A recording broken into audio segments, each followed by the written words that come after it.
Does the budget have to be in the Gazette before we see a change in the rate? No. They can make the change and then it can pop up in the Gazette. The Gazette is not something that is a mandatory in order for it to be revealed. The budget is a mandatory in order for it to be revealed. Is the exchange real? The exchange is real if you're talking about the currency. It's a legitimate currency. Right now you can get 1320 dinars for every $1. What you need to watch. The internal float of the Iraqi dinar. Salah on the news talking about soon the parallel market will be same as regular. Frank. The parallel rate doesn't exist anymore, and if it doesn't exist anymore it's because they have a new exchange rate. The parallel rate was because you had a program rate. World Bank. Iraq maintains its status within the upper middle income category. Quote, the bank added that it classifies the world's economies into 4 income groups. Low-income countries, lower middle-income countries, upper middle-income countries, and high-income countries, based on per capita gross national income. The measures of gross national income are expressed in US dollars. The oil and gas, law, and the presidency of the House of Representatives, I think those are going to be coming, tie to tie, hand in hand because, if they need to value assets, they're going to need a real effective exchange rate.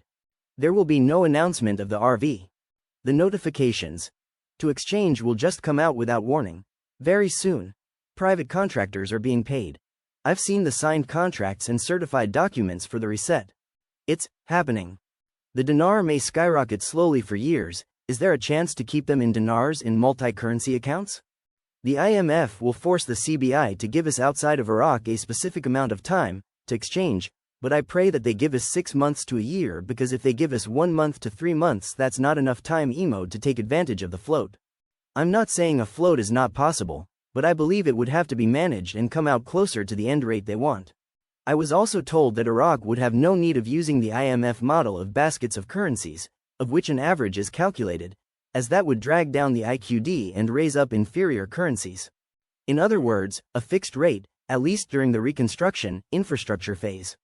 This was 13 years ago and time necessitates changes sometimes.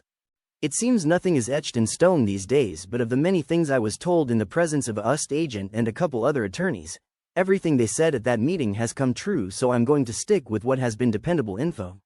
I am, however, a little surprised at the flood of info coming forth. I would have thought they would hold their cards a little closer to the vest. With that being said, never rule out the old trick of misdirection. Washington is still ignoring the Iraqi parliamentary decision and the government's request to withdraw its forces and empty the military bases it occupies on Iraqi soil. America invaded Iraq in 2003 and overthrew the defunct Ba'athist regime, and at that time deployed thousands of its soldiers in various regions. In 2008, Iraq and the United States concluded the Strategic Framework Agreement, based on which American forces withdrew at the end of 2011. The American forces entered after the terrorist organization ISIS took control of large areas of Sunni areas in 2014, but they did not leave Iraq despite the many demands made by the government and the Iraqi parliament. Since then, the American forces have committed many crimes against the Iraqi people. From time to time, they bomb Iraqi forces and assassinate national figures. In early 2020, the Iraqi parliament decided to withdraw American and foreign forces from Iraq, and Baghdad has been seeking since then to arrange the withdrawal of American forces during the dialogue. Although there was an Iraqi request submitted to Washington during al-Sudani's visit to the United States last April, the withdrawal schedule has not yet been set at a specific time. Former member of the Security and Defense Committee, Ali Jabbar al-Ghanimi, expressed his conviction that America is procrastinating regarding its exit from Iraq, pointing out that it is reneging on its withdrawal agreements. Al-Ghanimi told Al-Maluma agency, "The government has clearly announced that it does not need a foreign coalition and is satisfied with the Iraqi forces and is ready to end this file. But until now we have not seen signs of this work," calling on the government to work more seriously to remove foreign forces from the country. He explained that the American side entered Iraq and wants to stay indefinitely because it sees it as a fertile environment for implementing its policies as well as benefiting from its resources. He added, the American threats, through its nominated ambassador and the U.S. State Department, came to change the course of the dialogues to end the foreign presence and put pressure on the Iraqi government.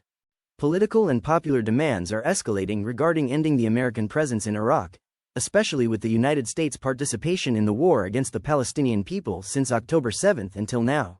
This American procrastination has angered the Iraqi resistance factions, whose patience seems to be running out.